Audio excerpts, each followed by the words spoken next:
យស្រមៃភ្លេចនៅទីណាខោខ្លីខ្ញុំបាក់អសរស្មោះប្រពន្ធខ្ញុំលូសូនសង្ខាដើររកលើផ្ទះក្រោមផ្ទះរកសពកលៀតមិនឃើញឡើយណាជឿក្បាលអចាញាប់ញ័រអរ៉ាចេះតែផ្លាយរកខោមានទេលោកប្តីនេះណែខោខ្លីឃើញនៅគុំជេយកមិញបងបាត់ពីផ្ទាំងអូនអានឹកណាំងបងរវល់ពេកឆ្កបងទៅធ្វើកាសងដីក៏មានរឿងចម្លែកលីងខោខ្លីនៅគុំជេឬមួយក៏បងណែកុំចេះតែស្មានមីយៀតបងបានមិនបែបនឹងទេមានពីរកស្រីឯណាបើខំធ្វើការគ្មានទីទុំនេះប្រហែលបងទុកប្រហែលឆ្កែឃើញក៏បងទៅទីនោះទេខឹងណាស់ខឹងនឹងសាប់ឆ្កែសុកបែរជាមកបងខោខ្លីតែខ្ជិលប្រកាច់ណាស់ថាឆ្កែបងចង់បងធ្វើកុំភ័យអូនជឿជាក់លើបងហើយថាបងស្មោះស្ម័គ្រខ្លាំងណាស់លោកប្តីប៉ុន្តែលើថាមសមិញប្រាក់ខែបងទៅតែបាក់ខែថ្មីប្រញាប់ឲ្យមកលោកប្តីស្រួលអូនលោកលីប្រើការមុខក្រោយអូយបងភ្លេចឲ្យឆឹងលួយបាក់ខែនឹងជ្រុះបាត់អស់ហើយអូនជ្រូនៅខារ៉ាអូខេឬនៅតាមផ្លូវអស់លោកប្តីអើយបងបាត់មិនកុំសង្ស័យកុំគិតថាបងយកទៅចាយឡានេះអ្នករូបថតបងហើយគេថតផុសឲ្យអូនមើលយប់មិញណា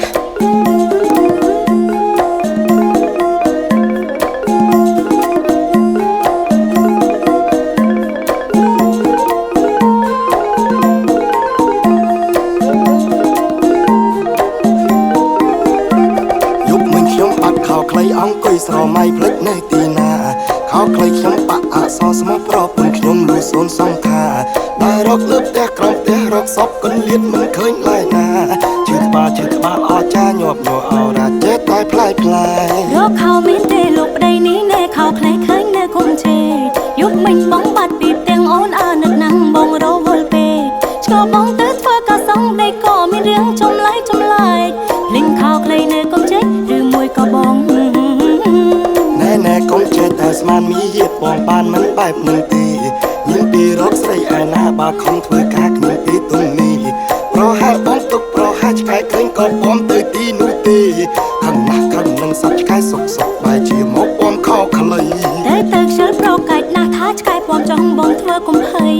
អូនជឿជាក់លើបងហើយថាបងស្មោះស្ម័គ្រខ្លាំងណាស់លោកប្តី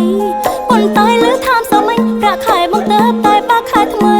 ប្រញាប់ឲ្យមកលោកប្តីស្រួលអូនលោកលីប្រើការមុខក្រោយអូយបងភ្លេចឲ្យឆឹងលួយបាក់ខែនឹងជ្រុះបាត់អស់ហើយអូនជ្រូនៅខារ៉ាអូខេឬនៅតាមផ្លូវអស់លោកប្តីអើយបងបាត់មិនកុំសង្ស័យកុំគិតថាបងយកទៅចាយឡា